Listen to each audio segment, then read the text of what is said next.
lo que nos invita es que reflexionemos sobre uno de los más importantes temas del derecho, que se llama teoría de la Constitución. ¿Bien? O sea, lo que vamos a reflexionar ahora es un tema sumamente importante para la reflexión jurídica de los últimos 50 años, y ese tema se llama teoría de la Constitución. Entonces, lo primero que nos tenemos que preguntar es, ¿qué es una Constitución? Y luego vamos a ir bajando su contenido, sus partes, etc. Pero lo primero, ¿qué es una Constitución? Y para responder a esta pregunta es necesario tener desde ya claro que una Constitución no solamente es norma, porque uno tiene la tentación de quedarse que la Constitución es esto. Son artículos, son títulos, son disposiciones. No. La Constitución, antes que nada, ¿qué es lo que dice? Es política. ¿Qué significa que sea política? Es volver a los griegos.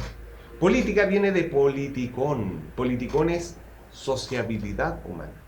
O sea, lo que hacen las constituciones es otorgarnos un mecanismo normativo con el cual los pueblos conviven.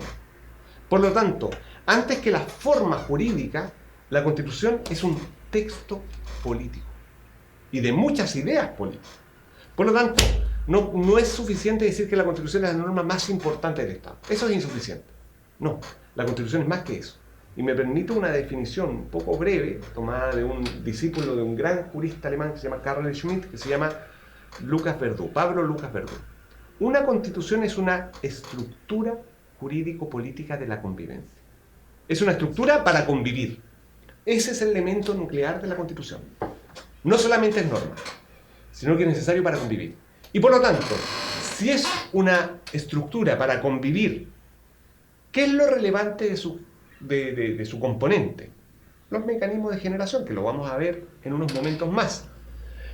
En la convivencia política, ¿qué es lo que lo caracteriza? ¿Qué caracteriza el hecho de la convivencia? Lo que caracteriza la convivencia política es la heterogeneidad. La convivencia nuestra no es homogénea. De hecho, quienes estamos en una sala de clase, quienes estamos en un trabajo, quienes estamos en un curso, lo que caracteriza es que somos diversos. Hay hombres y mujeres, por de pronto.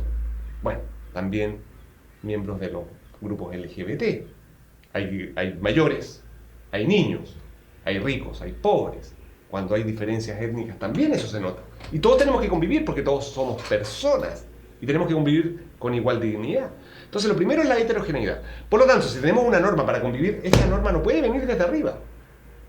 ¿De dónde tiene que surgir? Desde los que conviven. ¿Bien? Porque eso es una constitución. En términos más modernos podríamos decir, en términos contractualistas incluso, diría un liberal. Es un pacto. ¿Bien? Entonces, desde la perspectiva de una teoría democrática, una constitución no es cualquiera que hace una constitución. Una constitución es una norma que surge de un pueblo. ¿Y en quién radica el poder para hacer una constitución? En un pueblo, en una comunidad. Por eso es tan paradójico el origen de esta constitución, porque esta constitución, ¿quién la hizo? Los militares. ¿Cómo?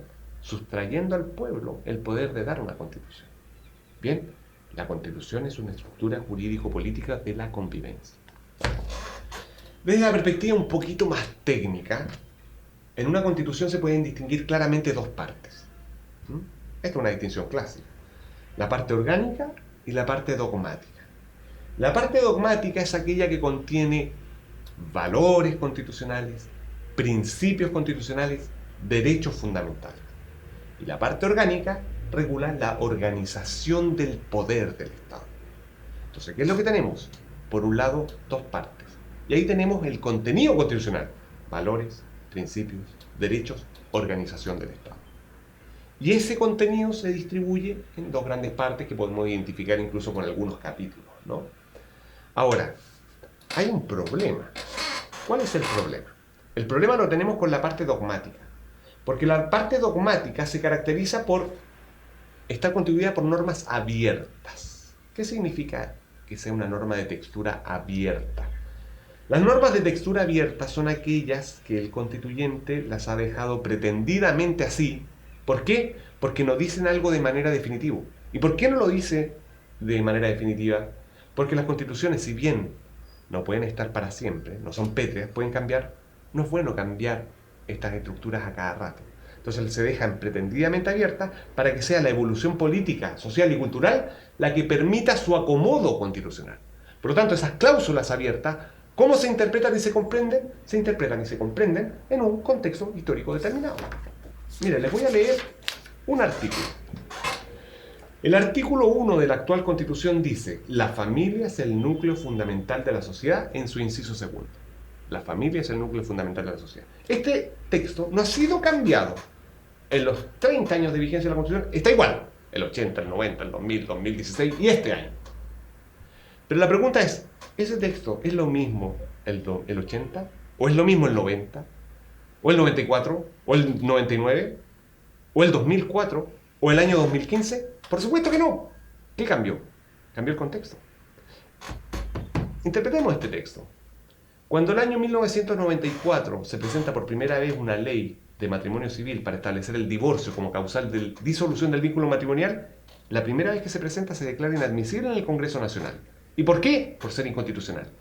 ¿Por qué? Porque se interpretaba esta norma que familia es matrimonio. Hoy día, 2017, ¿podríamos sostener que familia es matrimonio? Por supuesto que no. ¿Y qué es lo que tenemos? Nueva ley de matrimonio civil, tenemos un nuevo estatuto de filiación. Hasta el 99 había hijos de primera e hijos de segunda. Hoy día todos los hijos son iguales. Tenemos un acuerdo de unión civil, el AUC. ¿Y en qué se funda aquello? En una nueva comprensión de esta cláusula abierta que dice la familia es el núcleo fundamental de la sociedad. Entonces, en esta parte dogmática, las cláusulas son pretendidamente abiertas. No dicen algo de manera concreta y de manera definitiva. Siempre están para la disputa política en contextos históricos determinados. Entonces, ¿qué es lo que tenemos? Parte orgánica, parte dogmática. Desde la perspectiva de las estructuras, las constituciones tienen normas permanentes, normas transitorias y algunas normas que se llaman programáticas. ¿Bien? Las normas permanentes, las que están ahí. Artículo 1, artículo 2, artículo 3. Las normas transitorias son las que están al final de la Constitución. Y esas que están al final de la Constitución rigen durante un tiempo determinado. Tienen un plazo. ¿Bien? Durante el primer periodo de gobierno, los senadores elegidos por tales circunscripciones durarán no 8 años, sino que 4 años. Es una norma constitucional para el primer periodo de la legislatura para los senadores. ¿Hasta cuándo duró? Hasta la primera legislatura, hasta su renovación.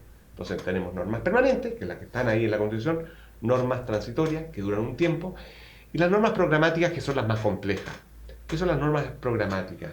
Se dicen, en teoría constitucional, son aquellas que están en la Constitución, pero establecen un horizonte de deseo para el futuro. Tal vez no se puedan implementar hoy, pero sí, ojalá en un horizonte no muy lejano.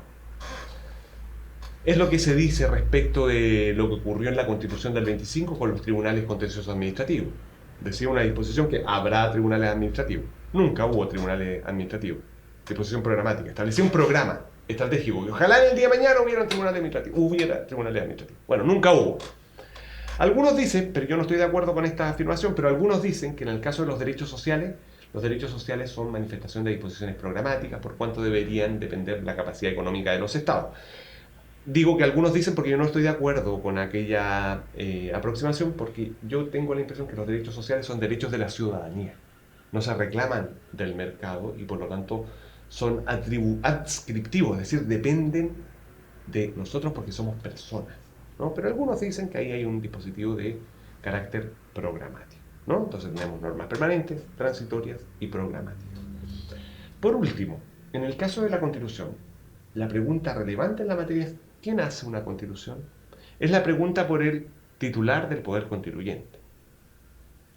Ya veíamos en otro video que en el caso de esta Constitución fueron los militares quienes se autoatribuyen el Poder Constituyente.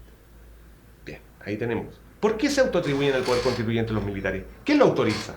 Entonces ahí una muy mala lectura de un autor alemán que es tremendo en materia de teoría constitucional, que se llama Carl Schmitt. Una mala lectura del decisionismo schmittiano podría llevar a postular la indiferencia del titular del Poder Constituyente. Porque puede dar una constitución aquel que tenga el poder para decidir, de ahí el nombre, decisionismo. Poder para decidir sobre una constitución. ¿Quién puede decir? Quien tenga poder. ¿Qué tipo de poder? Fáctico. Es una mala lectura porque más bien la decisión es en un contexto político de discusión. Pero, sacando a Schmitt, ¿quién es el titular del Poder Constituyente?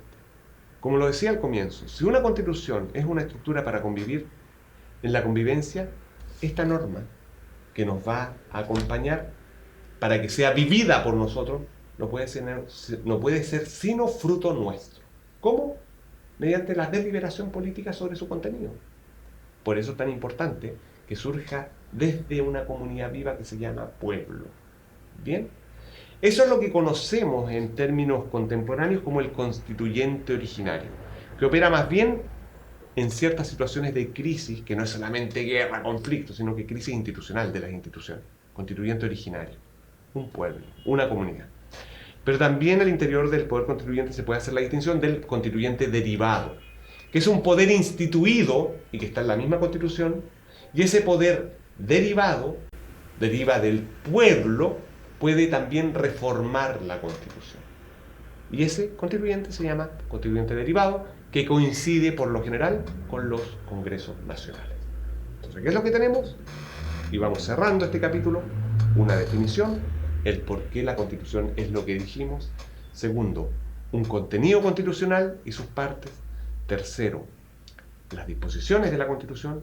Y cuarto, quién es el titular del poder constituyente.